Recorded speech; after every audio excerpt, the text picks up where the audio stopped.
We are very close to our goal of 1,000 subscribers, but I still need your support. Please don't forget to take a second and subscribe to my channel. The snow had already begun to fall when Margaret Kline locked the front door of Whitford Books for the last time that Friday night. December 9th, 1988, was supposed to be the start of the town's Christmas festival, but the storm warnings crawling across local television screens had emptied Main Street hours earlier.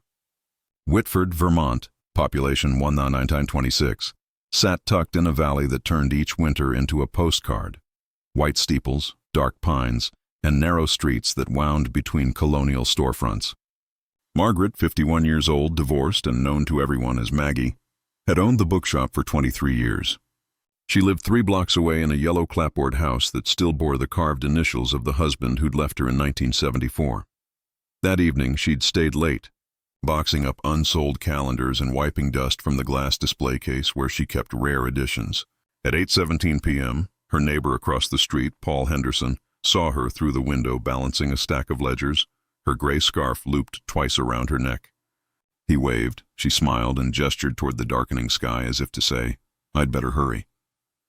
When the storm rolled in at 8:30, the wind cut visibility to almost nothing. Snowdrifts grew like frozen waves along Maple Avenue, and the last business to close, Rosie's Diner, switched off its neon coffee cup just after 9. By then, Maggie should have been home. The walk took 6 minutes in good weather.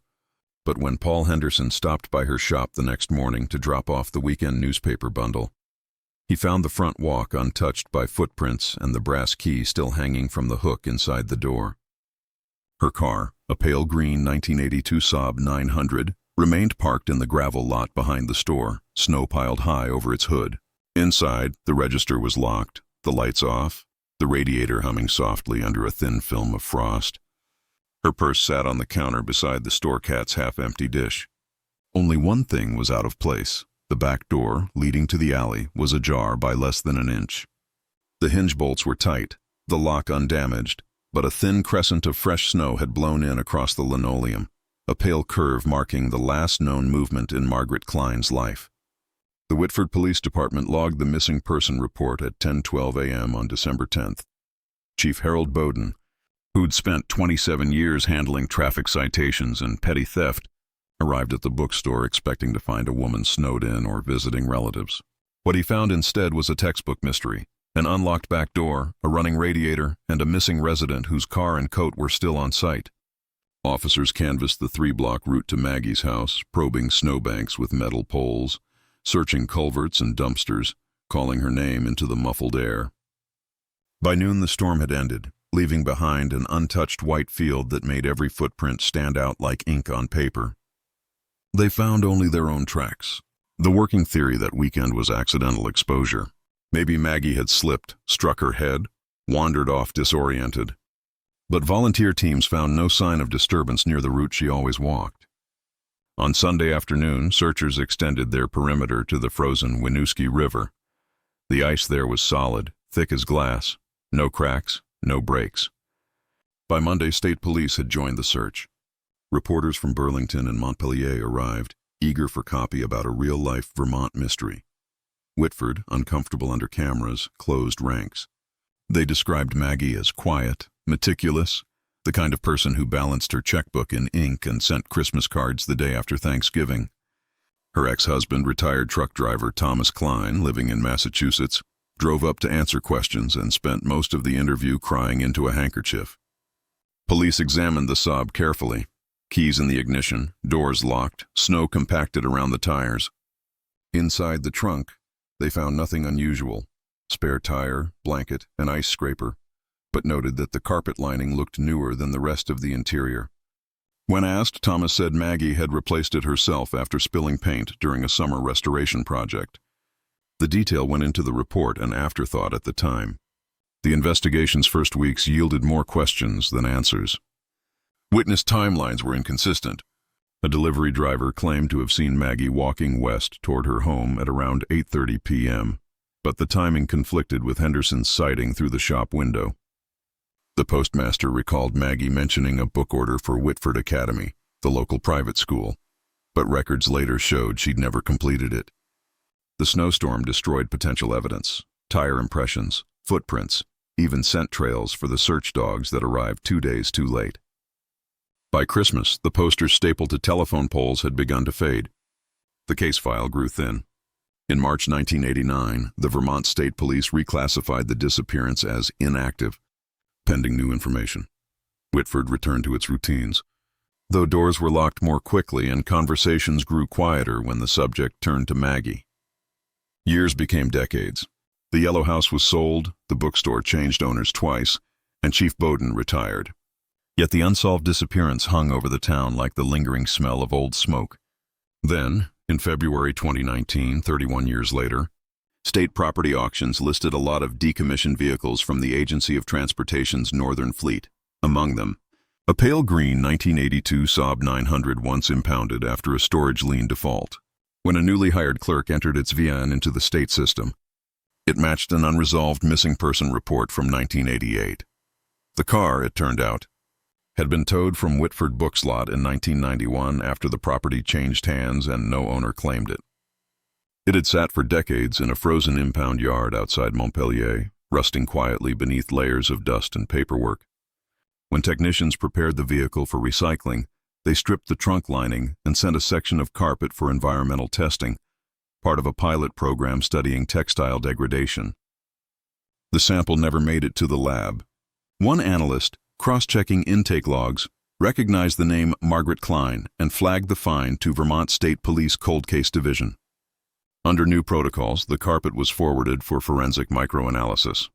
What the microscope revealed were clusters of synthetic microfibers, fibers consistent not with household paint or upholstery, but with industrial-grade carpet used in the administrative offices of Whitford Academy circa 1988.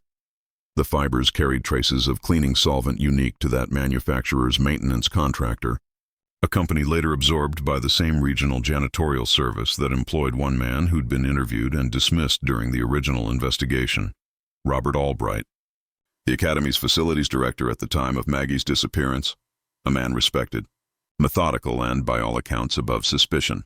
The Saab's trunk had kept it secret for 31 Vermont winters, and with it, perhaps, the beginning of an answer to the question the town had stopped asking. By the time Detective Elise Moran reopened the Kline file in March 2019, the box containing the original reports looked like an artifact from another world. Yellowing pages typed on manual letterhead, Polaroid photos of snow-choked streets, and witness statements written in looping cursive by hands that were probably shaking from cold coffee rather than fear. Elise was 42. A second-generation Vermonter with the patient temperament that cold case work required. She had grown up an hour north of Whitford and remembered the news segments about the vanishing bookseller that used to air on local television when she was a child. Now, sitting in her Burlington office with the newly unearthed evidence laid out before her, she felt that strange shiver that comes when the past suddenly opens a door you didn't know was still unlocked. The Saab's trunk carpet, preserved more by accident than design, yielded its secrets slowly. Microscopic imaging confirmed the fibers, composition as a nylon polyester, blend exclusive to a single batch installed in Whitford, Academy's East Wing offices during renovations completed in the summer of 1988, 5 months before Maggie disappeared. The solvents embedded in the fibers matched janitorial products distributed under a state contract handled by Northeast Facility Services, the company that had managed the school's cleaning staff and maintenance supplies at the time. That discovery narrowed the suspect pool from the whole town to a dozen maintenance employees. Elise began methodically building a digital database from the old paper records: names, addresses, work schedules, payroll logs, and disciplinary notes. The most prominent name on every sheet was Robert Bob Albright, facilities director since 1979, retired in 2004, still living in a farmhouse just outside Whitford. Albright's file painted a portrait of a man considered indispensable, married, church-going, known for keeping the school's boilers running through the harshest winters. His retirement party photos showed him cutting a sheet cake decorated with frosting tools, hammer, wrench, mop. No one who knew him ever linked his name to Maggie Kline. Back in 1988, he'd been interviewed briefly after police learned Maggie supplied the Academy's annual reading list through her bookstore. He'd confirmed he'd placed the order and picked up the first shipment 2 weeks before she vanished. Nothing suspicious, nothing to follow up. But Elise saw details that the original investigators hadn't been trained to notice. Albright's truck, a dark blue Chevy panel van used for maintenance calls, bore the same cargo dimensions as the Saab's trunk. His access to the Academy's maintenance storage included an employee-only door that opened onto the alley behind Maggie's shop, and his reputation for helping out around town meant no one would have questioned seeing his vehicle parked near any property in Whitford. When Elise requested the Academy's archival maintenance logs, the custodian on duty, a woman named Sheila, who'd worked under Albright as a teenager, mentioned something odd. During the winter of '88, a section of carpet in the East Wing had been replaced twice in 1 month. The explanation, she'd been told, was a chemical spill from cleaning supplies, but she remembered that Albright personally oversaw the disposal of the old carpet, rolling it into a bundle and loading it into his van rather than the dumpster. The memory had seemed trivial for 30 years. Now it anchored a possible timeline. Elise traced the chain of custody for Maggie's Saab from impound to state auction, verifying that the vehicle had indeed sat untouched since 1991. When she examined the original crime scene photographs, she noticed that the car's rear bumper appeared slightly misaligned, as if it had been removed and reattached. She ordered a forensic inspection of the vehicle itself, still stored in the Montpellier yard.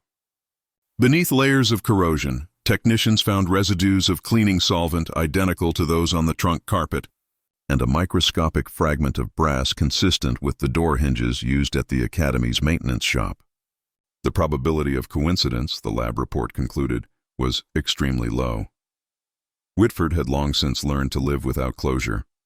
The bookstore was now a gift shop called Green Mountain Treasures. The yellow house on Pine Street belonged to a family from Connecticut. When Elise drove into town that April to conduct her first round of interviews, she felt the eyes of an entire community watching from behind lace curtains. Chief Bowden had died in 2007, but his successor, a cautious man named Deputy Chief Tarrant, greeted her with the careful neutrality of someone guarding both pride and ghosts. "You're chasing a snowstorm," he said, handing over copies of the old missing person flyers. "But if anyone can melt it, be my guest." Elise began with the people who had known Maggie best. Paul Henderson, now 81 and living in a nursing facility, still remembered waving to her that night. His memory faltered on details, but one fragment stood out. He'd seen headlights reflected in the shop's front window a few minutes after Maggie turned off the lights. "Thought it was her backing out," he said, "but there was no sound. Just that glow on the glass, then gone." No one in 1988 had considered that a clue. Now it suggested another vehicle in the alley at the crucial time. Elise visited the Academy next, walking the East Wing hallway where the carpet had been replaced 3 decades earlier. The current principal led her through the archives room, a converted storage closet still lined with dusty ledgers. She found the work order for December 1988. Replace section, Office 2B, solvent spill. Supervisor approval, R. Albright. The date, December 12th. 3 days after Maggie's disappearance. When she stepped outside into the brittle afternoon cold, Elise could almost see the scene unfold, the snow swirling through the alley, a dark van idling behind the shop, a man loading something heavy under cover of the storm. She returned to Burlington that night with her first real lead. Surveillance in small towns required subtlety.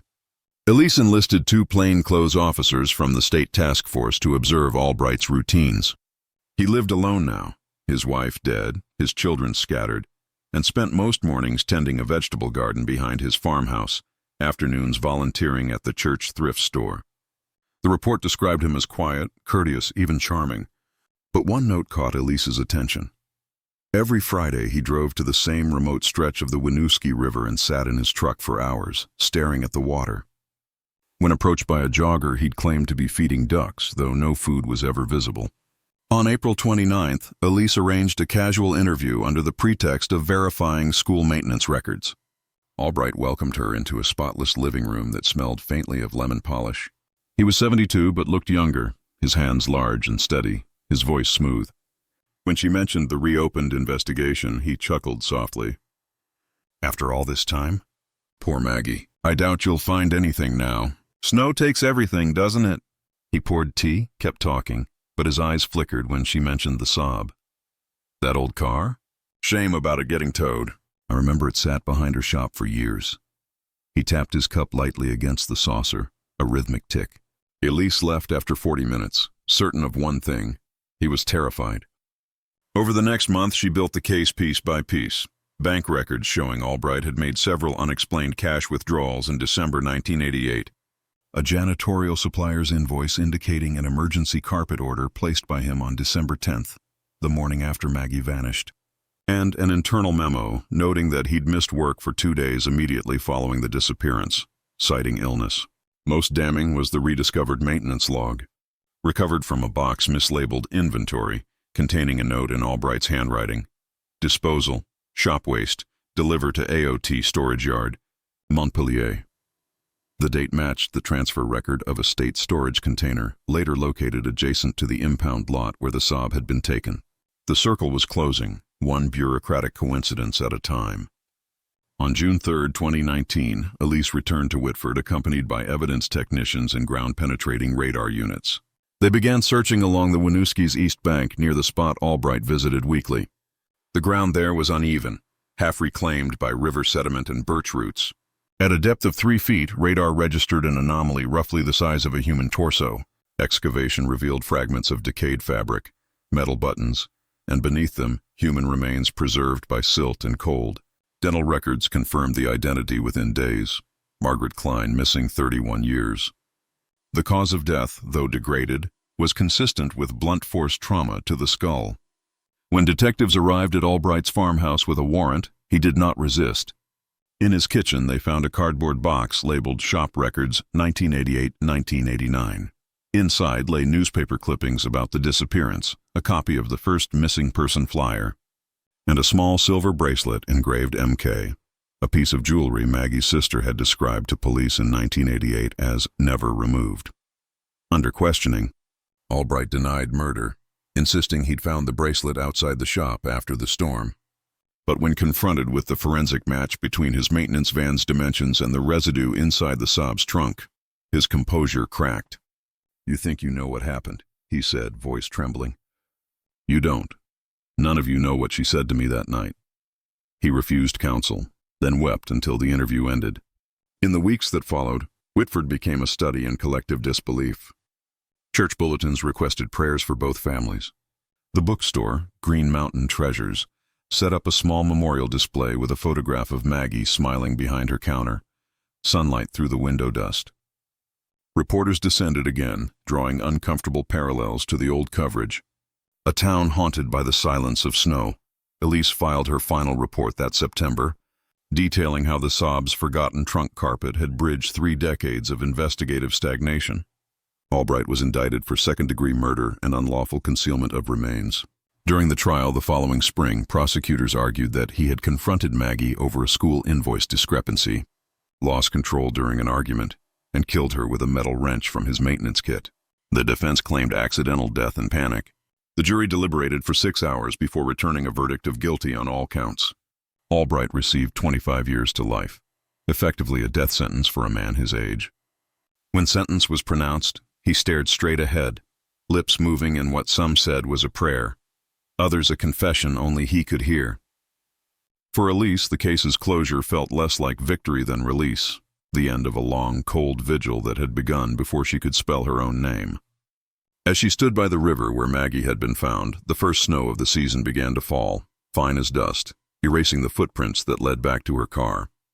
Whitford would wake the next morning to find its streets hushed again, its ghosts finally at rest, and a small bookstore's story rewritten by science, patience, and the relentless persistence of time. When the verdict was read, a hush fell over the Washington County Courthouse that felt like snowfall in a cathedral. Slow, soft, absolute.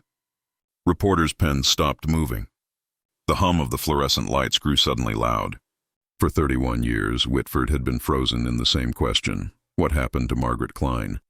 Now, the answer hung in the air, heavier than justice and colder than relief. Detective Elise Moran watched Robert Albright's shoulders sag as deputies led him from the defense table. The man who had once carried ladders through Whitford Academy's hallways now shuffled like a figure carved from frost. She wondered if he'd been haunted all those years, if guilt had lived beneath his quiet politeness like an animal burrowing through winter soil. When the courtroom emptied, Elise remained seated. The clerk was packing exhibits, the bracelet sealed again in its plastic evidence sleeve. Its delicate engraving, dulled by decades underground, caught a shard of light. For reasons she couldn't explain, Elise reached out and touched the bag's surface, tracing the initials as if they could still carry warmth. The sensation would follow her for weeks, the cold memory of something that had once been held too tightly. Outside, Whitford felt smaller than she remembered. Television vans had already rolled in, their antenna masts stabbing the sky beside the white steeple of First Congregational. The town's single diner served journalists and locals in uneasy silence. At the counter, two men argued in whispers about whether Albright's wife had known, their voices swallowed by the hiss of the espresso machine. The waitress, who had been a high school sophomore when Maggie vanished, turned up the radio to drown them out. Elise stepped back into the cold, the air smelling faintly of wood smoke and thawing asphalt. Snowmelt ran in silver threads along the curb. Whitford would heal, she told herself, but healing never returned things to what they were. It only taught people to live around the scar. The case file closed officially on November 12, 2020. In bureaucratic terms, it was resolved. But for Elise, the resolution was a living thing, something that breathed in her sleep. The details refused to stay on paper. The alley behind the bookshop appeared in her dreams, the door open by an inch, the crescent of snow marking the place where an ordinary night had slipped into legend. She began reading Maggie's old letters, archived by her sister Nora, who had driven up from Maine to attend the sentencing. Nora had wanted to meet Elise, to thank her, to see the face of the woman who'd finally brought Maggie home. They met at the cafe that now occupied the old bookstore space. Elise had expected tears or anger. Instead, Nora smiled with the calm of someone who had already cried everything she could. "My sister used to say snow remembers," she told Elise, stirring her coffee. She believed every footprint stayed somewhere, even if we couldn't see it anymore. I guess she was right. In the months following the trial, Vermont State Police received a flood of new inquiries about other unsolved disappearances from the 1980s. Cold case funding doubled. Elise was asked to lead a task force applying the same forensic microanalysis that had cracked the Kline case. The Saab's trunk carpet became a case study at conferences, a lesson in how negligence could become preservation. Science, the headline said, had finally caught up to Vermont's ghosts. But in Whitford, the story played differently. Residents avoided mentioning Maggie's name aloud, as if speaking it might reawaken the chill that had gripped their town for decades. The bookstore's new owner, a woman named Rachel Pierce, kept the memorial shelf intact, though she replaced the photograph every spring when sunlight faded the print. Tourists sometimes stopped to read the small plaque, in memory of Margaret Kline, 1937–1988, whose kindness lingered longer than her absence. Locals rarely looked at it. Elise returned often, at first for procedural follow-ups, then for reasons she didn't examine too closely. She liked walking the short route from the shop to the yellow house on Pine Street, tracing the path Maggie never finished. The house's new occupants had repainted it blue, added a porch swing, planted lilacs along the fence line. On still evenings, Elise swore she could smell the faint perfume of paper and ink, as if the old shop air had drifted uphill and settled there permanently. Sometimes she stopped at the Winooski River, standing at the bend where they had found the remains. The river looked unchanged, deceptively calm, reflecting clouds that never seemed to move. It was easy to imagine the years layering there like sediment. December 1988 buried under April 2019, both shimmering beneath the surface, inseparable. Robert Albright's death came quietly 2 winters later, a heart attack in his prison cell at age 74. The news reached Elise on a Tuesday morning in the form of a single-line email from the Department of Corrections. Subject deceased, natural causes. She stared at the message longer than she expected to. No closure, no confession beyond the fragments he'd muttered during interrogation. "You don't know what she said to me." Those words had never left her. What had Maggie said that pierced whatever darkness he carried? Elise found herself constructing possibilities. A debt dispute, a rejection, a secret overheard. But answers weren't the same as truth. The truth was buried with them both. In spring 2022, Whitford Academy hosted a memorial lecture series on community safety and investigative reform. They invited Elise to speak. standing at the podium in the same East Wing whose carpet had concealed its secret for 3 decades. She felt the faint vibration of the HVAC system under her feet and thought of Albright's meticulous maintenance logs, of how he'd kept everything running so no one would ever look too closely. She spoke about persistence, how every case is a dialogue with time, and how silence can sometimes be louder than evidence. When she finished, the audience, mostly students, sat in thoughtful quiet before applauding. In the front row, a teacher placed a single white lily on the table beside her notes.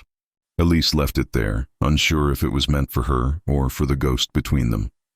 That summer, Maggie's sister finally arranged for a headstone beside their parents' graves in Barra.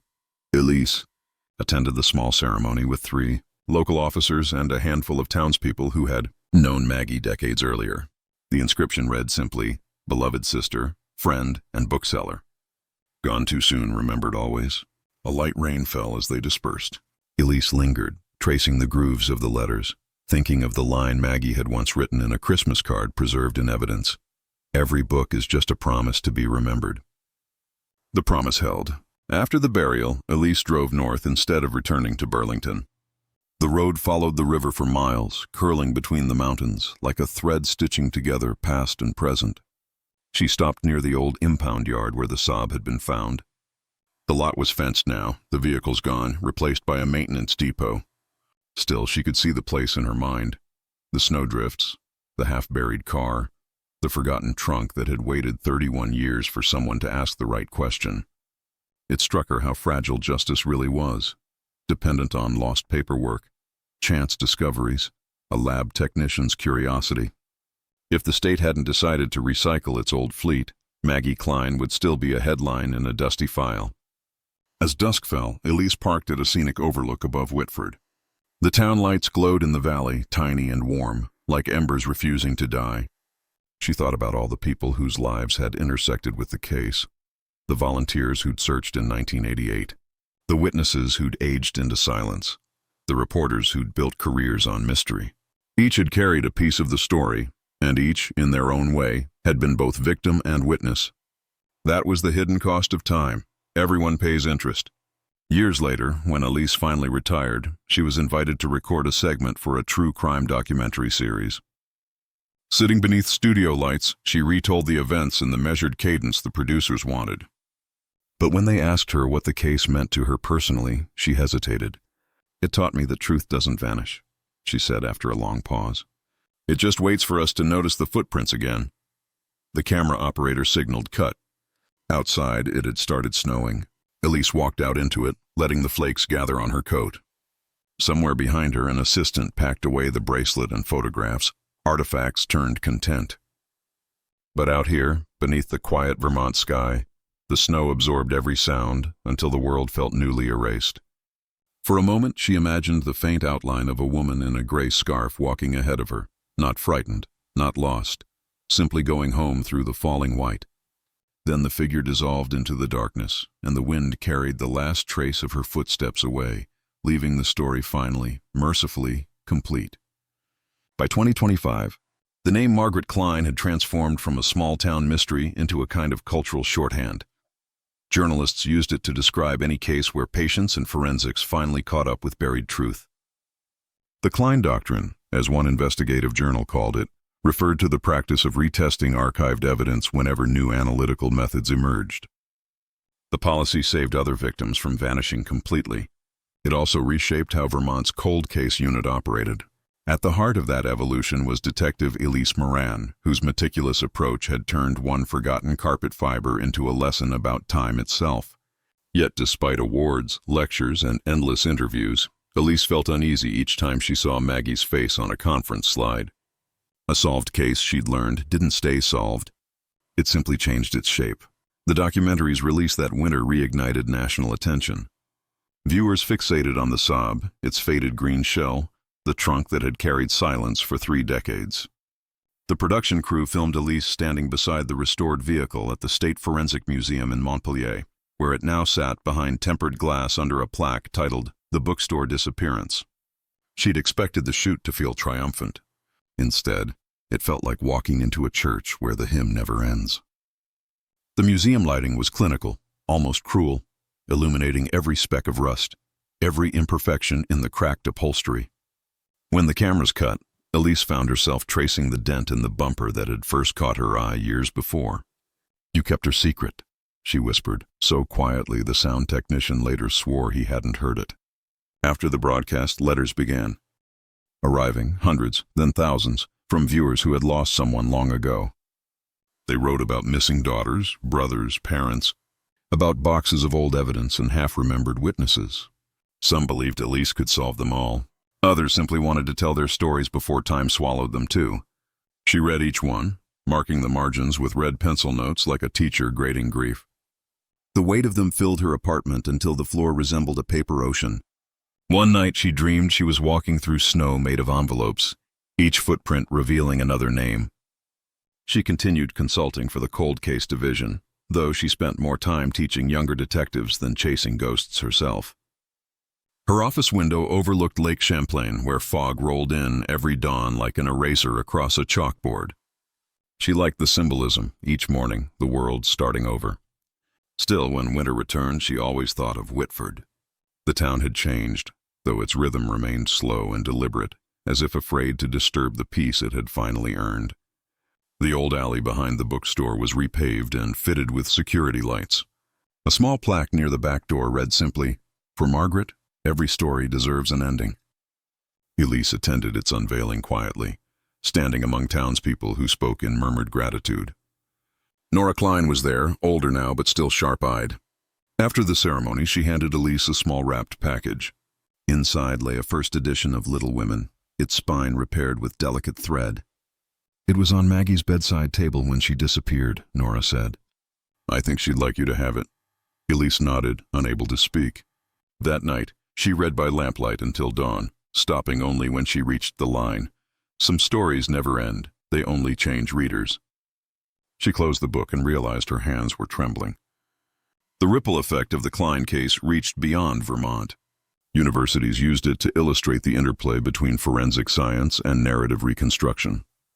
Students analyzed the psychological profiles of small communities under prolonged uncertainty, how shared trauma became folklore, how secrecy turned into survival. Elise was invited to Harvard's Kennedy School to discuss the ethics of reopening cases that might destroy the fragile peace of survivors. Her lecture was clinical at first: data, methodology, chain of custody. But when a student asked whether justice could ever truly compensate for lost years, her composure cracked. "Justice isn't a replacement," she said softly. "It's an acknowledgement. We dig so the forgotten can breathe again, even if it's only through us." The auditorium was silent. Someone later described the moment as less a statement than a benediction. In early 2026, the Vermont Historical Society curated an exhibition titled Snow Remembers: The Whitford Cold Case and the Age of Forensic Memory. They displayed Maggie's letters, the Saab's photographs, and Elise's field notes, arranged chronologically to show how one life could echo through decades of bureaucracy and snow. Visitors moved quietly among the exhibits, whispering as if in a sanctuary. Children pressed their faces to the glass cases, reading fragments of handwriting, shopping lists, book orders, personal reminders that transformed Maggie from a headline back into a person. Elise attended the opening but stood apart from the crowd, watching people discover the story as if it were new. She realized then that memory, once shared, no longer belonged to those who lived it.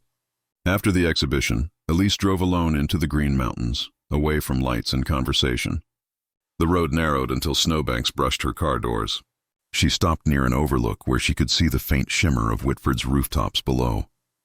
In the rearview mirror, her own face looked older, carved by years of weather and sleepless nights. For a long time she sat in silence, listening to the ticking of the engine cooling. Finally she stepped out into the cold. The night was utterly still, the stars hard and bright. She closed her eyes and let the soundless air fill her lungs. For the first time in years, she felt the weight lift. She didn't know how long she stood there before a gust of wind stirred the powder at her feet. When she opened her eyes, she noticed the faint imprint of a single footprint beside her own. Small, delicate, as if pressed by an invisible traveler. She smiled, not with superstition but with understanding. Some footprints never fade. They only wait for the right light to be seen again. She whispered a quiet thank you to the darkness and began walking back toward her car. her own steps blending with the ghost of another's until neither could be told apart. The following spring, Elise retired officially from the Vermont State Police. She moved to a small cottage on the edge of Lake Willoughby, trading case files for garden soil and quiet mornings. But Whitford never left her. Each February she received a postcard from Nora, a photograph of the bookstore window dusted with snow. On the back always the same words, "She made it home." Elise kept them pinned above her desk. When journalists called for anniversaries, she rarely responded. Stories, she believed, should be allowed to rest once they'd been heard. One afternoon, sorting through old boxes, she found the original case map she'd drawn during the investigation. The alley, the bookstore, the riverbank, each marked with red ink. Across the bottom she'd written a note to herself from those obsessive months. Find the connection. The story is in the distance between two doors. She studied the map for a long time before folding it carefully and placing it inside Little Women. It felt right, closing the loop. As years passed, the Kline case settled into the realm of legend, half cautionary tale, half miracle of persistence. New detectives invoked it whenever bureaucracy threatened to bury evidence again. Remember Whitford, they'd say. And somewhere in Vermont, the snow would fall, covering roads, softening boundaries, preserving secrets until someone else cared enough to dig. Elise lived to see the 25th anniversary of the case's resolution. On that winter morning, she walked along the frozen edge of the lake, her breath forming brief clouds. She thought about how time had bent around Maggie's absence, how one woman's quiet life had rewritten state policy and inspired an entire generation of investigators. The wind picked up, carrying the faint scent of pine and distant wood smoke. For a moment, she imagined hearing the chime of a shop bell, the one Maggie used to keep above her door, the sound that once meant welcome, warmth, stories waiting on the shelf. She turned toward it, smiling. The lake shimmered under pale sunlight, endless and still, as if holding its own secret beneath the ice. And so the story that began with a single unlocked door ended not in noise or applause, but in silence, the kind of silence that remembers everything. In that silence, a detective finally laid down her badge, a town finally exhaled, and somewhere beyond the snow, a bookseller's footprints continued on, light and unbroken, disappearing gently into the white. By the time the winter of 2030 arrived, Whitford had grown accustomed to its own myth. The bookstore's window display still featured the familiar framed photograph of Margaret Kline, but now it was surrounded by postcards from visitors, true crime enthusiasts, journalists, even graduate students chasing the ghosts of justice. They left flowers, notes, and sometimes small books inscribed with personal dedications for Maggie, who kept the lights on. The shopkeeper, Rachel Pierce, no longer needed to explain the story. People came knowing every detail, reciting facts like liturgy. The case had transcended tragedy to become something larger, proof that time, patience, and memory could rewrite an ending even 30 years too late. Yet beneath the surface, Whitford remained haunted by quieter questions, the kind that never make documentaries. Who was Maggie beyond the narrative? Who was she before the cold night and the snow? Detective Elise Moran, retired now for nearly 5 years, often found herself asking the same. Her life in the cottage by Lake Willoughby was deliberately uneventful. Mornings tending to perennials, afternoons cataloging local flora for the state archive, evenings spent reading or walking the narrow trail to the water. But every so often, without warning, the past resurfaced. It happened in ordinary moments, the creak of a door hinge, the smell of dust and paper after rain, the muffled thump of snow falling from a roof. Each sound transported her back to that first day in Whitford's alley, to the silence that had seemed to vibrate beneath the snow. She had thought solving the case would exorcise that silence. It hadn't. It had only taught her to listen more carefully. That winter, she received an unexpected call from the Vermont State Police Cold Case Division. A young detective named Hannah Kovach, part of a new generation raised on the legacy of Whitford, wanted Elise's input on a similar disappearance. Another woman, another small town, another unsolved blizzard night. Elise hesitated. She had promised herself she was finished. But Hannah's voice carried the same mix of reverence and exhaustion that Elise remembered from her own early years. "I'm not asking you to come back," Hannah said. "Just to tell me how you kept believing the evidence meant something when everyone else had given up." The question stayed with her. The next morning, Elise drove south through sleet and fog toward Montpelier. the Saab museum visible through a veil of gray. She hadn't set foot inside since the exhibition, but the curators welcomed her as if greeting an old friend. The car was still there, its surface preserved, its secrets already spent. Yet, seeing it again, seeing the trunk, carpet under glass, rekindled something in her. She stood before it, tracing her reflection on the glass panel, and realized that the car no longer represented the case. It represented endurance. Not the triumph of science over mystery, but the stubbornness of attention. The refusal to let the world's noise drown out a single lost voice. That afternoon, she met Hannah at a cafe nearby. They spoke for hours about patience, bureaucracy, and the thin line between obsession and duty. The trick, Elise said, is to remember that the dead aren't waiting for us to find them. We're the ones waiting, to see if we still care enough to look. Hannah nodded, scribbling notes, her eyes bright with the same fire Elise had once felt. When they parted, Hannah handed her a small envelope containing a photograph, the frozen pond from her current case, blank and unbroken. Every story begins like this, she said. Elise placed the photo on her dashboard and drove home through the falling dusk, thinking about circles, how stories end only when someone stops asking questions. Spring came late that year. When the lake finally thawed, Elise took to rowing again, gliding across water so still it mirrored the sky perfectly. She found peace in repetition, the dip of the oar, the soft ripple spreading outward, vanishing into glass.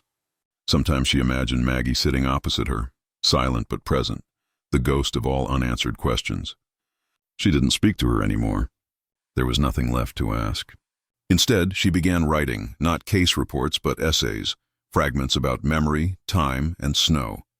She wrote that every unsolved case was a conversation between two eras, and every solved one a temporary truce. Her manuscript, tentatively titled Footprints in Silence, grew slowly, page by page, an investigation into why humans can't let go of what's missing. When the book was published 2 years later, it was modestly received, praised for its precision, its lack of sentimentality. Critics called it a forensic meditation disguised as memoir. Readers sent letters saying it helped them understand their own grief. Elise didn't tour or give interviews. She preferred anonymity. But one morning she opened her mailbox to find a postcard from Hannah Kovacs. It showed the edge of a frozen pond, this time with police markers visible along the ice. On the back, we found her. You were right. The story was in the distance between two doors. Elise smiled. Another circle closed. By 2035, the Vermont State Police renamed their forensic lab after her, the Moran Center for Cold Case Analysis. At the dedication ceremony, she sat in the audience rather than on stage, listening to speeches about innovation and legacy. The words felt larger than life, detached from the small realities she remembered: wet notebooks, flickering flashlights, the hum of an old radiator. When the governor unveiled the plaque, Elise caught her reflection in its polished surface: silver hair, weathered face, eyes that still carried the weight of snow. After the applause, she slipped away quietly, unnoticed, back into the cool evening air. Whitford had aged gracefully. The new mayor turned the old police station into a community arts center. A mural on its wall depicted an open book whose pages turned into snowflakes drifting over a winter street. At its base was an inscription: "Truth, like snow, reveals when the wind dies." Every December, the town held a candlelight walk along Maggie's route from the bookstore to Pine Street. Children carried lanterns shaped like open books. Elise attended once, standing at the edge of the procession. The sound of crunching snow under hundreds of feet was strangely comforting. She thought of Chief Bowden, of Paul Henderson, of all those who had believed too little or too late. The candles flickered against the wind but never went out. Years slipped quietly past. The lake froze and thawed again. By 2040, Elise's hair was completely white, her steps slower but sure. She lived alone still, though her world had grown full of letters from strangers who treated her like folklore. She never considered herself heroic. If anything, she believed she had merely been stubborn enough to listen when others turned away. On the morning of her 83rd birthday, she walked to the water's edge as snow began to fall, the same fine powder she remembered from 1988, whispering against her coat. She took a deep breath and closed her eyes. Somewhere far below the frozen surface, the past waited, patient and still. When she opened her eyes, she saw movement across the lake. A figure in a gray scarf, small, steady, walking along the opposite shore. For a heartbeat, Elise's mind refused logic. The figure paused, turned toward her, and lifted a hand. Not a wave exactly, but a gesture of acknowledgement. Then, as the wind rose, it faded into the white. Elise felt no fear, no disbelief, only calm. The world, she thought, has a way of returning its stories. That night, she wrote her final entry in a worn leather notebook she kept by the window. The handwriting wavered, but was legible. The snow remembers. It always did. It keeps our mistakes safe until we are ready to see them for what they are. Not monsters, but mirrors. Whitford was never about a crime. It was about attention, the kind that stays long after the lights go out. When the first sunlight of morning touched the lake, the pages fluttered in the breeze from the open window. The notebook lay beside an empty teacup, a single fingerprint smudged on its rim. Outside, the snow had stopped. The surface of the lake glowed like glass, perfectly still. Weeks later, when Hannah Kovacs visited to deliver flowers, she found the notebook and read the final words aloud, her voice trembling. She looked out across the lake, the air sharp with the scent of pine and thaw. Somewhere, perhaps only in imagination, she thought she heard the faint ring of a bell, the kind that once hung above the door of a small bookstore in Whitford, Vermont. The wind carried it once, twice, and then it was gone. But the sound lingered, softer than memory, stronger than time. And as the snow began to fall again, fine, endless, merciful, it covered the path to the cottage slowly, erasing nothing, preserving everything. Spring returned to Vermont as if it had been waiting for Elise to leave. The thaw came early that year. Streams cracked open, birch trees shimmered with new bark, and Whitford's river ran clear for the first time in months. The town was quiet, subdued, as though it knew the detective who had watched over its ghosts was finally part of the silence she'd spent a lifetime studying. The Whitford Gazette ran her obituary on the front page beside a black-and-white photo from 2019. Elise in her parka, snow in her hair, holding the evidence bag that had ended 3 decades of wondering. "Detective who solved Kline case dies at 83, the headline read. Beneath it, the subheader. She taught Vermont how to listen to the quiet. The service at St. Andrew's Chapel was small but crowded with history. Officers in dress blues lined the aisles. Townspeople filled the pews. A row of students from the new Moran Forensic Institute stood with notebooks clutched to their chests as if still taking notes. At the front, Hannah Kovacs spoke briefly, reading a passage from Footprints in silence. The dead do not wait for discovery. They wait for remembrance. Finding them is only half the work. The rest is keeping them from being lost again. When Hannah's voice faltered, Nora Kline, now in her 70s, rose from the second pew. She approached the lectern slowly, holding a worn copy of Little Women. "This was the last thing Elise and I spoke about," she said, placing the book beside the urn. She said Maggie would have liked knowing that the story kept teaching people to care. Then, closing the book gently, she added, "And maybe that's all justice really is." After the ceremony, the mourners followed the hearse to the Whitford cemetery, where snowdrops had already pushed through the earth. Elise's ashes were interred beside Maggie's grave. The 2 headstones, one granite, one marble, stood like punctuation marks at the end of a long, unfinished sentence. The inscription on Elise's read simply, "Elise Moran, 1957-2040. She listened until the snow answered.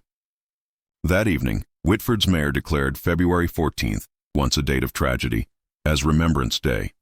Each year thereafter, the town would pause to honor the lost and the found, the solved and the silent. The ceremony took place in the town square under the soft glow of lanterns. Children recited lines from Maggie's favorite books. The library displayed Elise's field notes in a glass case. The event was neither mournful nor celebratory. It was something quieter, a ritual acknowledgement that truth and time were kin. In 2041, a journalist named Leah Tremblay, working for the Burlington Record, began writing a long-form feature titled The Last Footprint, revisiting the Whitford mystery. She had never met Elise but grew up hearing about the case. Her father, a state trooper, kept a faded newspaper clipping pinned above his desk. Blizzard vanishing solved after 31 years. Leah wanted to understand the human cost behind the headline. She interviewed Hannah, Nora, and several retired officers, piecing together the threads that history had already begun to fray. Through those interviews, a different picture of Elise emerged. Not the mythic sleuth, but a woman who doubted, procrastinated, and sometimes wept in the dark when evidence refused to speak. She wasn't chasing glory, Hannah told Leah. She was chasing quiet, the moment when the noise of uncertainty finally stops. Leah's article was published the following winter and quickly went viral. Readers were drawn less to the crime itself than to the portrait of a detective who treated truth as a living thing. Within months, a film adaptation was announced. Hollywood came, calling with contracts and creative liberties. The producers renamed Maggie Eleanor and made Elise younger, sharper, more photogenic. They changed Whitford's snow to a cinematic blizzard that never quite melted. Hannah consulted briefly, then withdrew. They wanted spectacle, she said. Elise wanted silence. When the movie premiered in 2043, Whitford hosted an outdoor screening in the square. Residents sat bundled in coats, watching their history flicker 20 feet tall. When the credits rolled, a hush fell. Not applause, not outrage, just the strange stillness of people seeing their own ghosts projected back at them. Nora, sitting in the front row, wiped a tear and whispered to the woman beside her, "They got one thing right. The snow." In the years that followed, the case's legend became curriculum. Law students studied the chain of custody errors that had nearly doomed it. Sociologists analyzed the town's culture of secrecy. Even theologians found metaphors in the locked doors and vanishing footprints. The Moran Center in Montpellier expanded into a national hub for forensic re-examination, its labs humming with machines Elise could never have imagined. At the entrance, carved into Vermont slate, were her words, "Every silence tells a story if you stay long enough to hear it."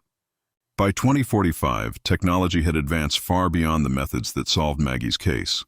DNA reconstruction from micro-air particulates, AI pattern modeling of atmospheric data, predictive aging algorithms, all tools of a new generation that treated time itself as evidence.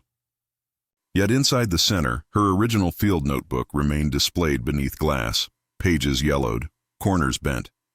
Visitors were always surprised by how ordinary it looked. Beside it, a small plaque read, "Proof begins with curiosity." Whitford itself had changed too.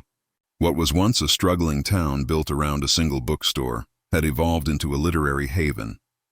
Writers' retreats, winter residencies, and forensic writing workshops drew visitors year-round.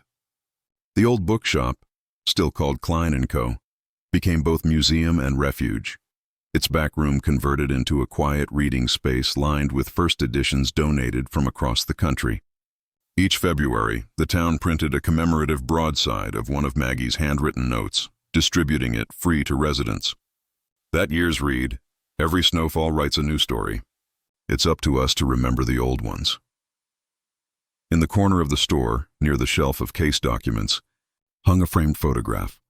Elise and Nora, taken in 2022, smiling awkwardly beside the Whitford River. Below it, a caption, "The Watcher and the Remembered." Leah Tremblay returned a decade later to film a follow-up documentary. By then, Nora was 81, her hair silver, her voice thin but steady. They filmed her sitting by the shop window as snow fell outside. "People always ask if I'm angry that it took so long," she said. "I'm not. Time was part of the truth.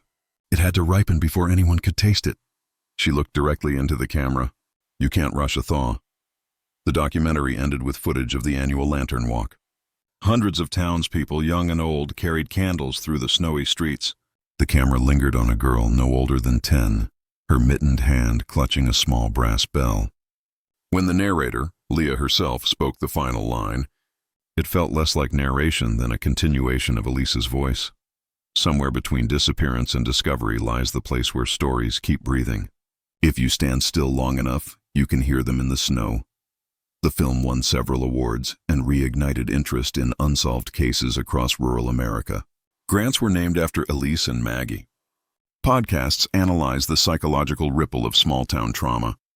Students visited Whitford as if on pilgrimage. Yet for locals, the attention mattered less than the quiet that followed each visitor's departure. They'd built a life around stillness, and they intended to keep it. In 2050, the town placed a final sculpture near the river bend where Maggie's remains had been found. A bronze bench shaped like an open book, its pages frozen mid-turn. On its spine was inscribed a single sentence from Elise's last notebook entry. "The snow remembers." Visitors sat there to watch the current move beneath the ice, the water whispering through reeds. Late one evening that same year, Hannah, now retired herself, visited Whitford for the first time in decades. She walked the lantern path alone, her breath fogging in the cold. At the bench, she brushed away a thin layer of frost and sat down. Across the river, the town lights shimmered.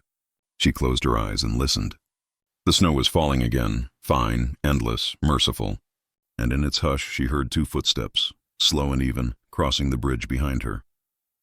When she turned, no one was there, but the prints remained, one larger, one smaller, side by side, leading toward the old bookstore. She smiled, whispering into the night, "I guess you're still walking her home." Then she rose and followed them until they disappeared into the light. Some stories, she knew, didn't need to end. They just needed witnesses willing to walk beside them. And so Whitford, Vermont, once a place defined by loss, became instead a town that kept faith with memory. The snow fell, as it always did, covering the footprints not to erase them, but to preserve them for whoever would care enough to look again.